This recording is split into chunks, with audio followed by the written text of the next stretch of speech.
Good afternoon guys, good afternoon. Today we are here in Barcelona and this is my ship, Silver Ray. Yan po yung terminal.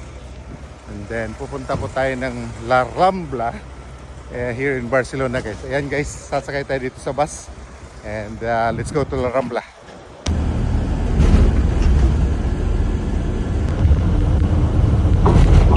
Ayan guys, mainit ngayon dito sa Barcelona guys.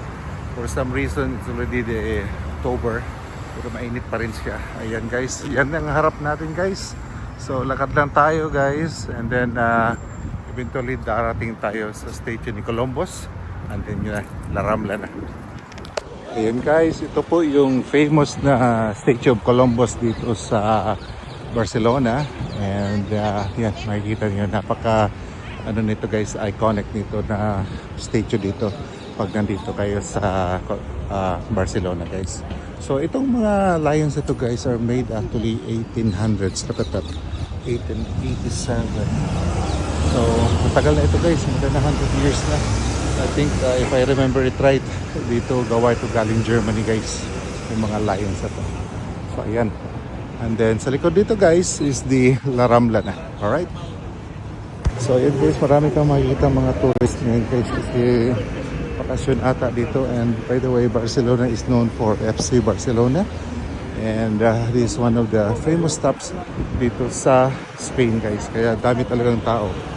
And by the way, Barcelona is part of Catalonia, so yung mga salita nila dito guys is Catalonia, hindi talaga pure Spanish. Alright guys, so nandito na tayo sa famous La Rambla.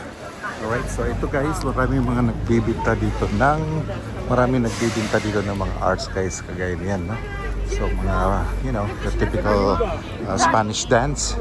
At saka dami pang art dito guys. Nandito din yung maraming mga souvenir store, mga shops, selling dresses and just about everything guys, no? Memorabilia that would remind you of your visit here in Spain. So nakaganda din naman dito sa La Rambla guys, no? This is a pedestrianized street. Is marami kang kahoy na makikita guys. Just between that. And look at this famous guy. Look at that. It's very famous guys. Look at that. You just have to pay and he will move. Look at that. Ang ganda dito guys, no? Yan ang isa pa mga palatandaan ng isang magandang city kung meron kang mga ganyan na mga tao guys. Because anyway, Barcelona is a very touristy place, kaya medyo mahal din siguro I suppose yung mga pagkain dito, mga gamit, iba pa. Alright, so ayan guys, punta lang tayo dito guys and ito lang talaga yung plano natin, no? Just to, you know, get out of the ship and then just walk around La Rambla and para maiba naman yung environment natin. Alright. Alright, so ito namang spot na to guys, napakaganda talaga, no? Kasi this is like a mini plaza. And look at that design of the buildings guys. It dates back to 18th, 1700 century guys, and maganda na ang Spain during that time. That's the La Rambla. And then yeah, kung gusto nyo magtambay guys, this is the place to be. And may pools po dito or a fountain where you could actually, you know, just hang on and yeah, just you know, suck up the place. Ayan. Guys, nakaraming business na ako dito sa Barcelona guys. Pinasok ko itong daan na to guys. And na-surprise ako kasi marami ka palang makikita dito sa mga sulok-sulok guys. And look at that guys. Look at that guys. Yeah? Yan ang mga architecture dito. I think this is like a part of a church or probably a museum. But look at that guys. Ang ganda talaga. No? So ito lang guys. Lakad-lakad lang tayo. I wanted to get lost. Kasi challenge din yan guys pag naglakad-lakad ka sa mga cities na wala sa atin. Alright. So ayan guys. Lakad-lakad lang tayo dito guys hanggang sa mawala. Alright.